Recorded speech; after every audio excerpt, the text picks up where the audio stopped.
Hi, I am Sanjay Patel.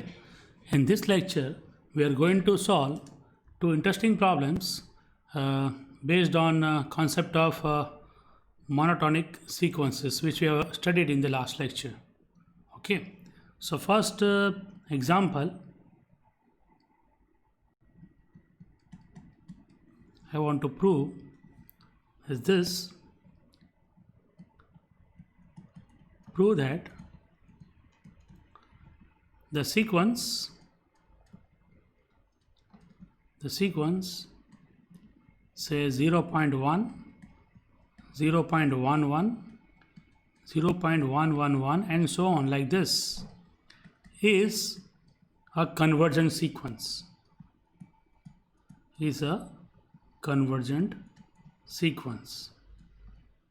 Hence,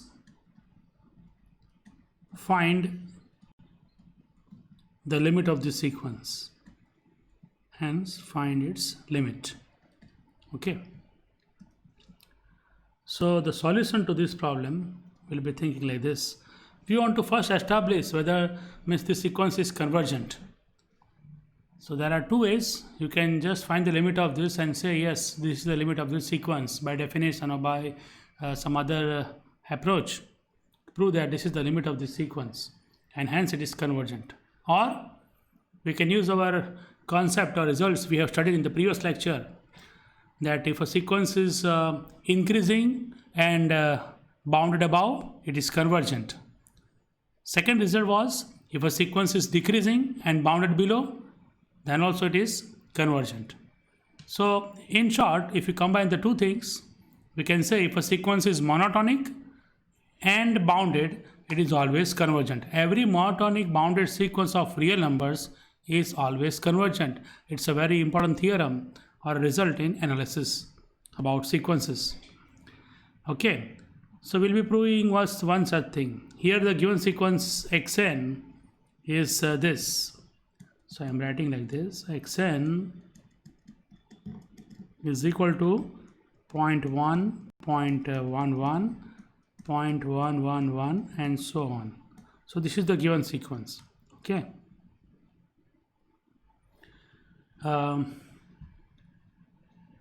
All the terms is clear are lying between 0 and 1. Okay. So it is clear that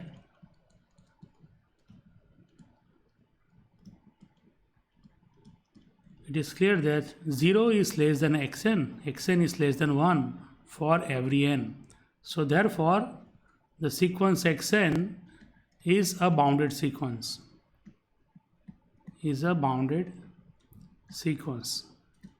This is one thing. Second thing is also clear that this sequence is increasing. You can see the numbers keeps on increasing here, 0.1, 0.11, 0.111 and so on. So also xn is an increasing sequence,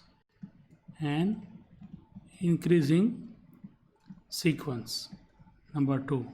So from 1 and 2 we can conclude that xn is convergent sequence. Thus xn is convergent sequence because of 1 and 2. Here actually nothing to prove in this. The main thing is how to find the limit of this sequence. So in exam you can be given some sequence like this, and first you have to establish the convergence by some techniques and then find the limit of the sequence. Without establishing convergence of the sequence, you cannot directly take the limit of the sequence is something. Okay. Remember, we are using the fact that since it is increasing and bounded above by 1 or bounded sequence, it is a convergent sequence. So therefore I can take limit of this sequence, limit n tends to infinity of the given sequence xn is equal to x. This exists. Okay, this limit exists. Now how to find the value of this x? That is our main problem. So for that we consider the terms of the sequence.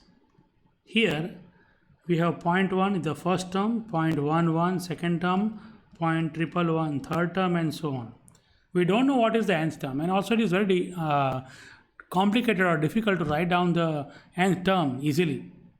So in such cases we can also say obtain some recursive relation between the different terms of the sequences.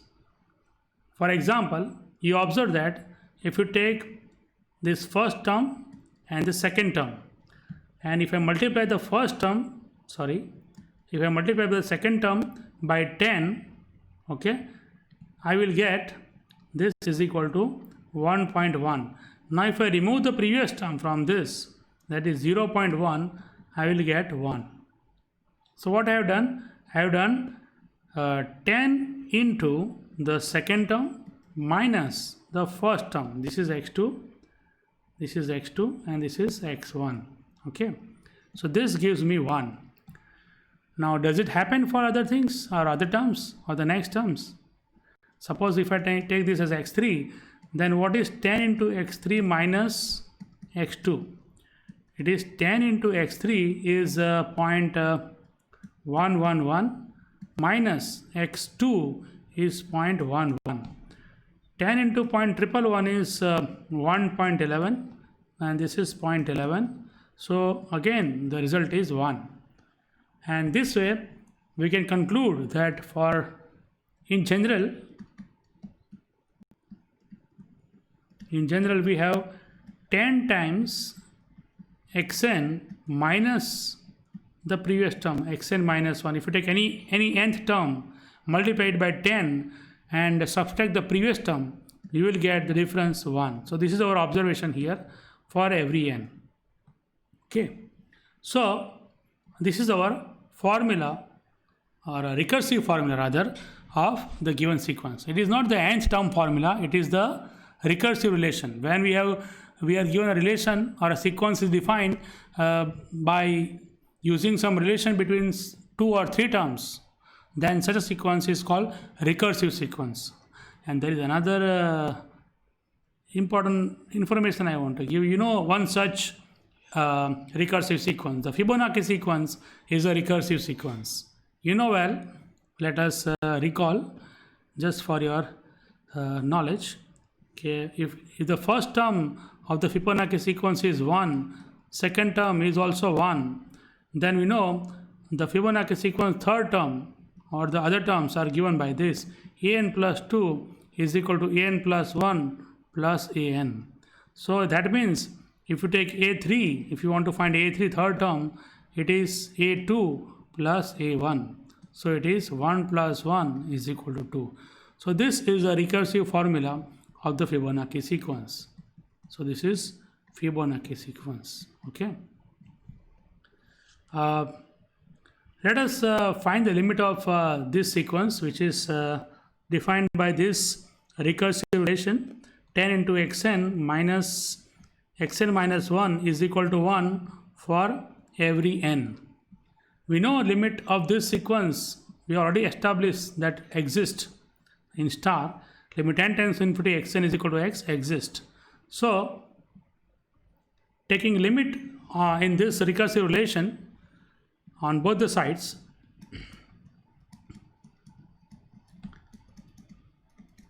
taking limit as n tends to infinity on both the sides,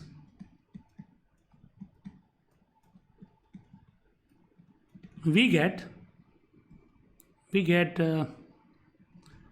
limit n tends to infinity 10 times xn minus xn minus 1 is equal to limit of 1, which is 1 because 1 is a constant sequence. We know if n tends to infinity xn is equal to x, then n tends to infinity xn plus 1 is equal to x, n tends to infinity xn plus 7 is equal to x. Okay, in general n tends to infinity xn plus m is equal to x for any natural number m. This I already gave you as an exercise in the previous lectures. So I will be using that, and therefore we can write from this that limit of 10 into xn is x into 10, because limit of this is x, and limit of xn minus 1 is also x. So this is equal to 1, because we know limit of xn is equal to x, and that implies limit of xn minus 1 is also equal to x. Okay, so that gives me 9x is equal to 1, and hence x is equal to 1 upon 9. X is equal to 1 upon 9. And what is x? X was the required limit. So I can say limit n tends to infinity of xn is equal to x, which is 1 upon 9, is proved. So this problem is solved. Now let us take another example, some more difficult problem. So I'll be taking prove that the sequence n into r raised to n is convergent. Okay, and find the limit, and find limit of this sequence as n tends to infinity, n into r raised to n. So this is our problem. So let us prove. Here I will call the sequence given as xn. Xn is equal to n into r raised to n.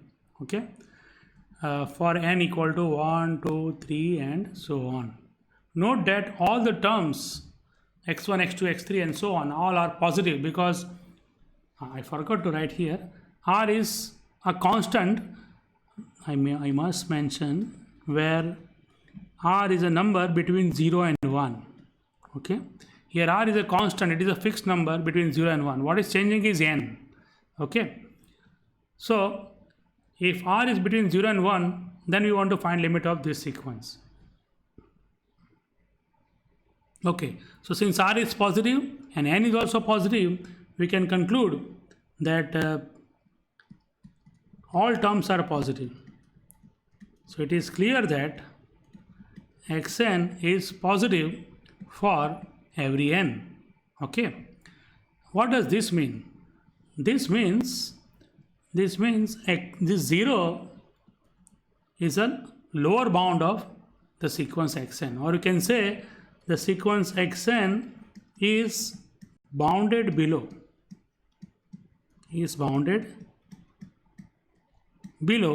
by 0. Okay, it is bounded below by 0. Now I will prove that the sequence xn is decreasing sequence, because we know a result we have proved in the previous lecture, that if a sequence is decreasing and bounded below, then it is always convergent. Okay, we have two such results. One is if a sequence is increasing and bounded above, then also it is convergent. Here I have proved that it is bounded below by 0, so I will be proving now it is decreasing sequence if possible. So for proving it is decreasing sequence, what should I prove is this. We shall prove that xn is a decreasing sequence. What is the meaning of decreasing sequence? I must prove this, that is xn plus 1 is less than xn for every n. Okay, that means x1 is greater than x2, x2 is greater than x3. If you take any term, it is greater than the next term, so it keeps on decreasing. Okay, to prove this I will be using one limit which we know from our schools. So I directly write, we know that limit n tends to infinity, which is very simple, n upon n plus 1 is equal to 1. It is very obvious. You can prove this, or you know from your school how to prove such limits. So I will be using this fact. Okay, and for this I will be using that the value of r, we have 0 less than r less than 1 given. So this implies 1 minus r is positive. This positive number I will be using as epsilon and applying the definition of limit of a sequence for this limit. Okay, what is the definition of limit of a sequence?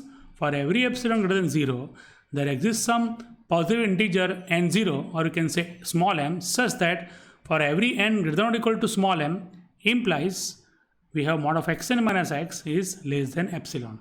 Okay, so let us use that definition. So I can write like this: for epsilon is equal to 1 minus r, which is a positive number, there exists some small m belongs to capital N such that for every n greater than or equal to m implies mod of xn, which is n upon n plus 1 in this case, minus the limit, which is 1, this is less than epsilon. Okay, so this gives us 1 minus epsilon less than n upon n plus 1 less than 1 plus epsilon, just removing this modulus. This is true for every n greater than or equal to m.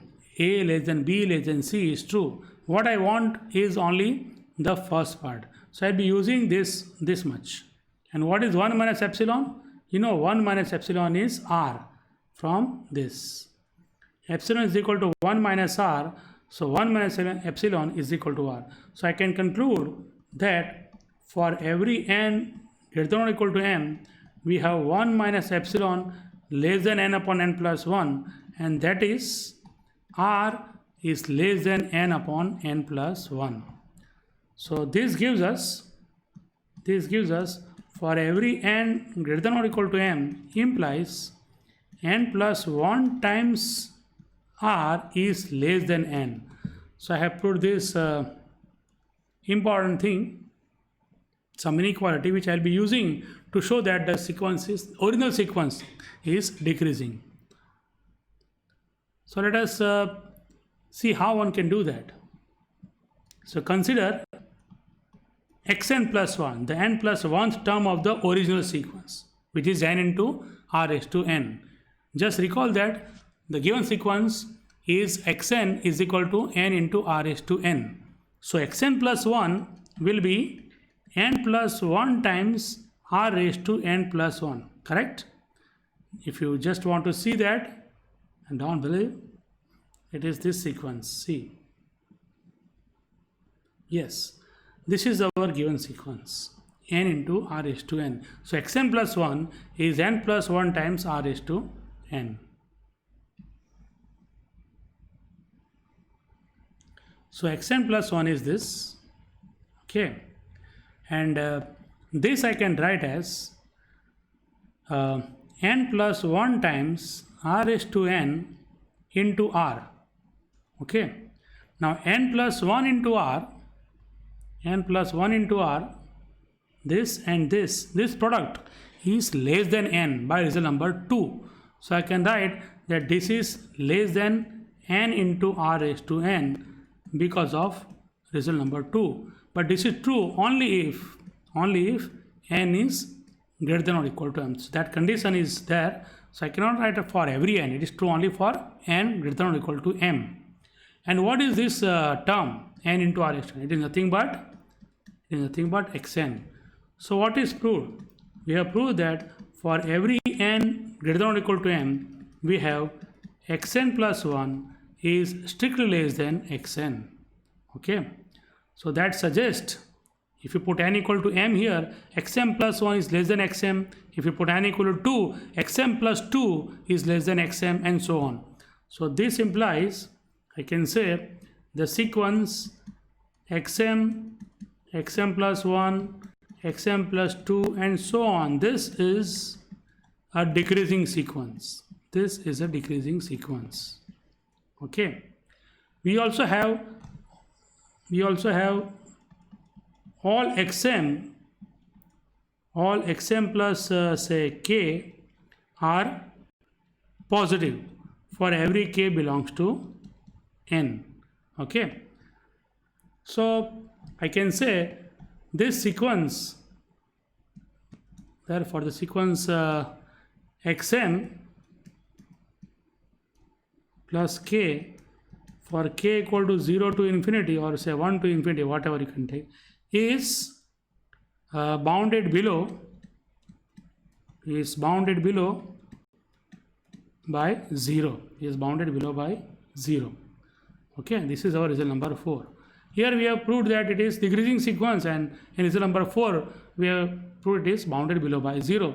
So the conclusion is, I can say that the sequence say xm plus k, where k is equal to 0 to infinity or 1 to infinity, is a convergent sequence,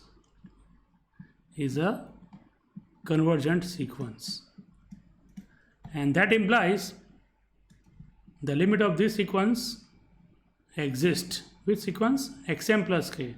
So this implies limit as k tends to infinity of xm plus k is equal to x exists. So this is an important step, because the sequence is bounded below and decreasing, so limit exists. And this means limit k tends to infinity xk is also equal to x. Okay, because this is true for every m, whatever m we choose. So I can say the sequence, original sequence, is convergent and its limit is x. What remains now is to find say value of x. Our xn is let me write some number here, or say capital A. Let us call this as capital A. We have xn or xk, the main sequence, as n into r raised to n. We want to find the limit of that sequence. So I can say this thing, limit k tends to infinity xk is equal to x, limit n tends to infinity xn is equal to x. Whatever you want, you can write. I want this thing, limit n tends to infinity xn plus 1 is also equal to x because of a. But what is xn plus 1? xn plus 1 is n plus 1 times r raised to n plus 1, which is equal to x. And if I separate this in this form, n into r raised to n plus 1 plus 1 into r raised to n plus 1, then this is equal to x. Just n into this and 1 into r raised to n plus 1. Okay. Remember, r raised to n plus 1, and I can write like this. I can separate these two terms by using the working rules of limit. So I will be getting this, limit n tends to infinity, say r into n into r raised to n, plus limit n tends to infinity r raised to n plus 1 is equal to x. Okay. This r is a constant that I can write outside, or just keep it here. What is the limit of n into r raised to n? We know that the limit is x. So what I will get is this constant into the limit of this, that is x. What about the limit of this second term?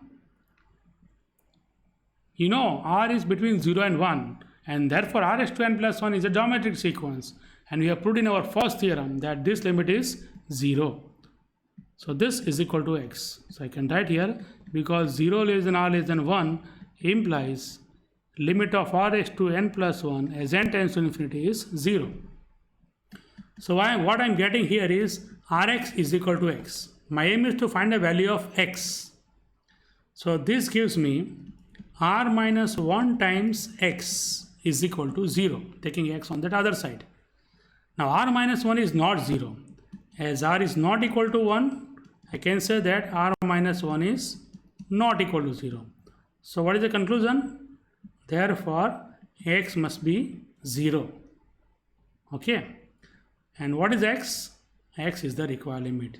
So thus our final statement is limit n tends to infinity of xn is equal to x, that is 0.